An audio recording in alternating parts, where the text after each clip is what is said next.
As I've mentioned sa last video ko, I am going to improve my motovlog setup. Here it is. I just got these packages from Lazada. So I ordered the new action cam. It's an SJCam and a microphone. So let me show you. Buksan natin tong isa. Yung pinakamaliit muna.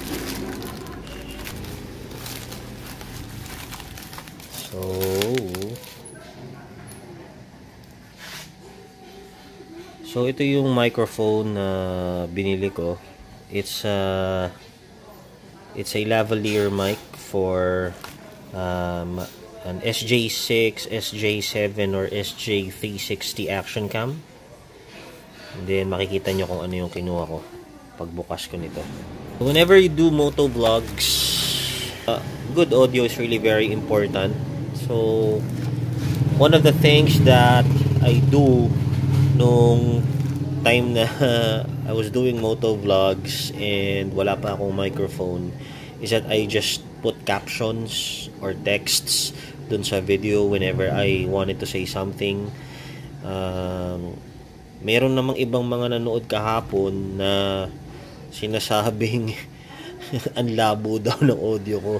That's exactly why I said in one of the captions na don't mind my audio. I did not delete the audio because I wanted you guys to still hear the the sound of the engine and everything around me, while I was riding the click. So minsan basa-basa rin, and I try to make do with what I have. Okay, so wag na tayong mag-try na magsabi pa ng mga wala namang kakwenta-kwentang bagay. But now, hopefully with this mic, that should improve the audio and maging masaya tayong lahat sa panonood. Now let's open this up. This is the action cam. I also got some accessories, so let's have a look at it. Alright, so here's the action cam that I got. It's an SJ6 Legend.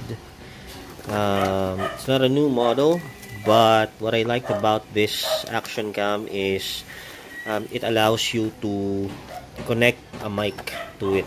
The previous action cam that I was using is an SJ5000X Elite. It's also from SJCam. It's a great camera, but it doesn't have a mic port. So I sold it and got this new one. Alright, so here's the SJ6 Legend in the flesh. And so it includes the following accessories. So you have the cam itself, a waterproof casing, and waterproof casing there, two mounts na pwede mong i-twist 360 degrees, and then some ano ba to, some mounts also for this. And then one of the things that I really like that comes with the SJCam is this skeleton case. Yeah, it's a skeleton case, and then a mount for a handlebar, and then these two. And nandyan yung mga you can check the specs online, but essentially this is pretty much the same with my SJCam 5000X Elite. It can shoot 4K, but basically walang kwenta yun, interpolated lang kasi. But it can shoot 2K and 1080p at 60 frames per second. Then another accessory that I got are additional batteries for the SJCam. I got two, and then a what's this? A charging dock. Ayan. So, ayan ang lahat ng mga binili ko for my motovlog. That's my new setup from now on. You have the mic, the action cam, SJ6 Legend, 2 batteries, and a charging dock. Yan. So, ngayon, buksan natin yung SJCam and have a quick look at it. Okay, let's remove the box. Ayan.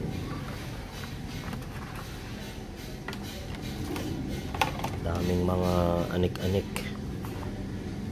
Ayan, mga kapatid.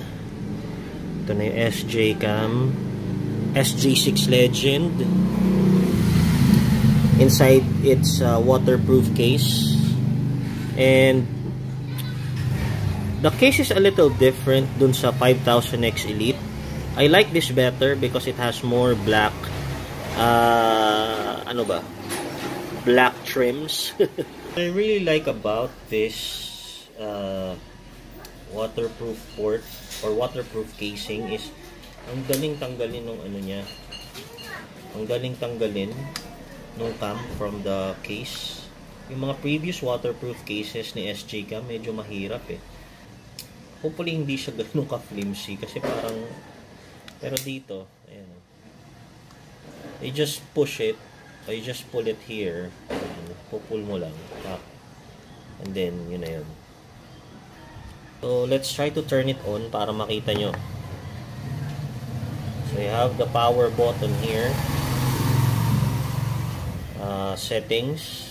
The settings button. This is the select or record button. You have the USB port. So, that's for charging. Pwede rin sa mic. Ayan, focus natin. And then, memory card slot. At the bottom, nandun yung door for the battery. So, door for the battery. And this is where you can put a tripod. Alright, so now let's turn it on.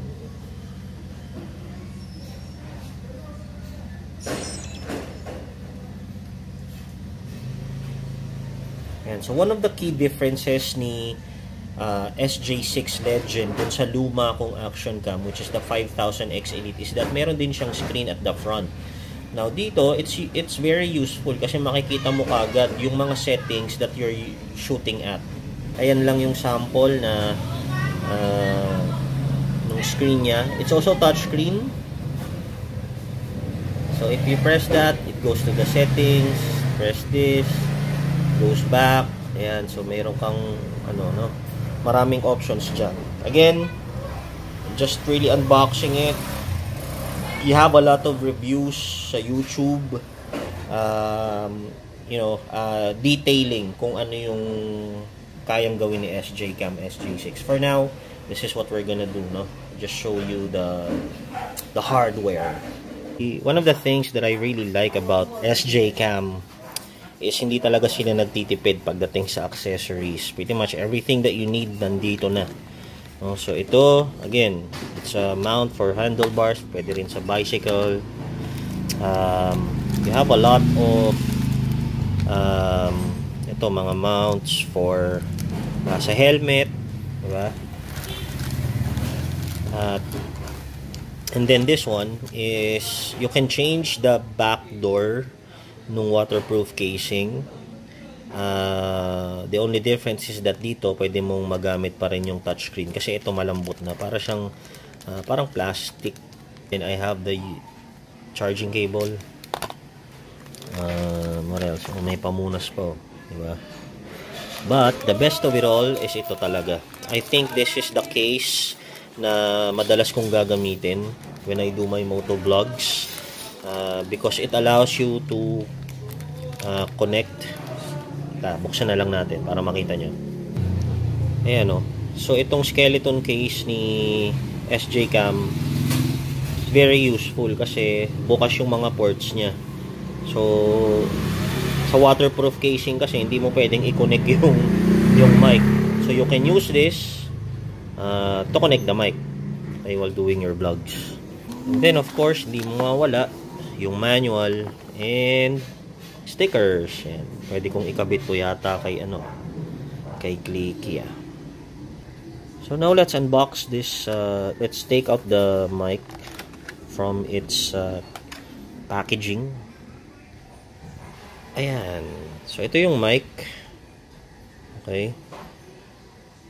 I like this mic kasi tingnan nyo, pwede yung i-bend. Ayan. Ayan. Merong mga nabibili nito na wala nito, yung bendable wire. So it's just really like this. Pero ang pinili ko is ito. Okay, kasi very versatile.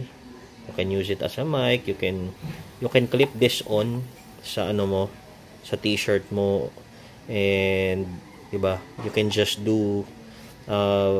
vlog freely. Okay, so that's just a very quick episode for today. Hopefully with these things we can have a better setup, better output sa ating mga moto vlogs. Stay tuned sa channel, subscribe for more game changer vlogs. Bye.